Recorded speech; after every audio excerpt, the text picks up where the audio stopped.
It's been 20 years since we've seen spring training in West Palm Beach, and now with the opening of the newest Major League Baseball facility in the country, it's finally back. The ballpark of the Palm Beaches, with a price tag of about $150 million, is hosting two teams, the Washington Nationals and Houston Astros. On the Astros' first full squad workout day, there was high praise for the ballpark. It's a gorgeous facility. It's certainly the best that I've ever trained in. The park is attracting not only locals but also snowbirds and tourists who made the trip to see spring training up close. Some say they don't even care who's playing because just being out here is pure joy. How's it going? Good. But others do have favorite players, like 12-year-old Joe Estevez, who lives nearby. Joe came here with his dad and sister on a mission to get an autograph from Jose Altuve because he's a good inspiration to me because he's one of the shortest guys in baseball. But it doesn't matter how tall he is or how strong he is, he plays really good and he plays with all his heart. Joe wasn't the only one seeking out the popular player. Give him Jose. But he was not easily discouraged. One! Just one, please! And finally, Joe got what he came for. Jose Altuve, I finally got it. What did he say? Was he nice? Yeah, well, he was kind of walking and he did it really quick. And while fans like Joe are enjoying the thrill of meeting Major League Baseball players and catching foul balls they get to keep. You caught those yourself? For some local residents, the return of spring training means new jobs, at least for a couple of months. Because that's nice and be easy and they'll take care of you. Many of the ballpark's ushers are retired, but they're more than happy to go back to work when the office looks like this. So here you are. At the stadium, why not? Why not, indeed. This is Sheryl Kahn reporting for WPB TV. Steve Nuno knows what it takes to get an athlete to the Olympics. But stick the landing, chest up. That's because he's done it before. Nuno, a former gymnast, opened his first gym in Boston, where he caught the eye of the legendary Bella Caroli. And he invited me down to Houston to coach with him, with a group of elite girls, Mary Lou Retton included. I taught him how to speak the language. He would make sounds because he was so excited that he would just go poof.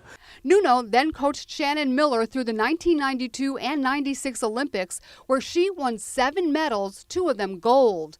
After Shannon retired from competition, Nuno switched gears, eventually opening 4 Florida gyms, including Palm Beach Gymnastics in West Palm Beach. Reach your arms out, lift. Put your arms open, arms open. It's here that 16-year-old Emily Gaskins, a member of the U.S. national gymnastics team, tracked him down. I had never heard of him or anything, and then when I looked up his name is when I found out that he was Shannon Miller's coach and everything. Nuno hadn't coached elite athletes in years, but it quickly came back to him. Come on, forward, reach. He's helping Emily regain her strength after suffering injuries that may have contributed to a disappointing showing at the national championships. The top 12 finishers went to the Olympic trials, but Emily didn't make the cut. It is upsetting and disappointing, but I try to look at it on the bright side. I have now more time to get these upgrades and fix my routines. So now she's training hard, about 5 hours a day, often alongside another elite gymnast, 13-year-old Kyrie Lowe. There you go, nice one. Both girls have a tough road ahead of them. Rule changes will cut the number of gymnasts on each team from 5 to 4 in the next Olympics. But Emily says she's still inspired by teammates who did make it to Rio. I just watch Allie Reisman and Simone Biles. They're my 2 role models, and they'll help me. And if I start to get nervous or anything, they'll be like, "Hey, just calm down. All you have to do is just what you do in training. Don't overthink it." While Nuno encourages that attitude, he does not coddle his athletes, instead treating them like the Olympians they hope to be. It's only a 3-second run and you get amnesia halfway down. But you're not going to land like this, like the caveman landing, ugh. As for his top gymnast chances at the 2020 Olympics, when Emily will be 20 years old. Will we see her? Only time will tell to see how many great gymnasts are going to be at that time that she has to make the Olympic team. This is Sheryl Kahn reporting for WPB TV. A steamy Saturday at Grassy Waters Preserve, and they're getting ready for a canoe trip. The preserve is on the edge of the Everglades, but it's also in the heart of suburbia, so you'll hear a mixture of sounds from passing traffic, the kind that cars and trucks make, and also the kind that comes from wildlife. It's the second kind that visitors like these come to hear. I'm going to be guiding you guys out there on the Everglades experience today. Sam Dorfman, Grassy Waters Environmental Education Supervisor, is leading the trip. For me, coming out to a place like this has a sort of primordial connection to my senses. The people who are going on the journey with Sam come from a variety of backgrounds, but they're all hoping for a chance to lose themselves in a very different world. That's my daughter. Tom Zach, a middle school teacher, is sharing a canoe with his 24-year-old archaeologist daughter, Anna. I just love being out on the water. It's nice and serene and tranquil, and you can forget about the work week. Sisters Nabil and Cindy Noguera are both Miami social workers. Nabil works with very young, very sick patients in a pediatric hospice. On a day-to-day basis, it's very emotional. It's an array of diagnoses, so they have more or less 6 months or less. But for a few hours at least, all that will be forgotten as they glide out into grassy waters. It's a trip away from their troubles and also a journey back in time. These plants that you see here are a window into the past. You're looking at Jurassic Florida right here. Of course, back then, the modern conveniences we all take for granted were not around. No fiberglass boats, high-tech sunglasses, cell phones, and definitely no selfies.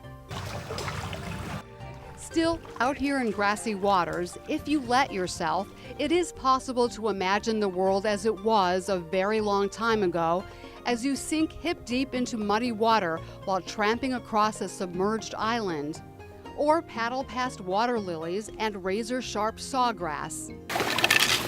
It is nothing short of magical. I try to implement, on the weekends, something that will bring me peace. It was very helpful to come out here because it allowed me to do that. It may not change anything in their day-to-day lives, but spending time out here and seeing all this will definitely give them something to think about when the pressures of life seem to be overwhelming. This is Sheryl Kahn reporting for WPB TV. 45-year-old Brian Dolan is a competitive powerlifter. He's also a lieutenant with the West Palm Beach Fire Department. Dolan works out with his gym buddies, two of them Palm Beach County firefighters, several times a week. Was that your second? Yeah. How'd you do? At this meet, Dolan lifted nearly 500 pounds, breaking a state record for his age and weight class. State record! The drive to test his limits is part of the sport, but Dolan also sees it as a way to keep fit enough to do his job and do it well. We have strength demands that are part of the job, throwing ladders, moving equipment, helping people up from the ground. 29-year-old Jacqueline Clegg agrees, but she's taking a different route to fitness, running and working out in the gym. That's outstanding. A former personal trainer, Clegg has always been athletic, but once she decided to become a firefighter, she really turned up the heat. When she went out for the job, the 5'3" Clegg knew she'd be up against some very strong competitors, most of them men. She had a lot to prove, and with the help of her family, she got to work. I used to run stairs. I bought a 50-pound weight vest. I would run with that. I would drag my little brother, thank God for him, as a dummy to simulate, what I had to do. Clegg made it through training, became a firefighter paramedic, and says she never takes her dream job for granted. I'm constantly working out. So then after fire school, you start to realize what you need to work on. Even though you may be smaller, you could still do the job, but you have to find the right technique. One of those who helped her find the right technique is 50-year-old Captain Scott D'Angelo. D'Angelo's been a firefighter for nearly 30 years and a hardcore athlete for even longer. Over 40 triathlons, 12 half Ironmans, 5 Ironmans, and I also started doing ultra running and competed in the world's toughest foot race, where I ran across the desert in the summertime, 135 miles. D'Angelo encourages other firefighters to follow his lead and make working out a priority, because he says, in order to do things like this on the job, you've got to do things like this when you're off.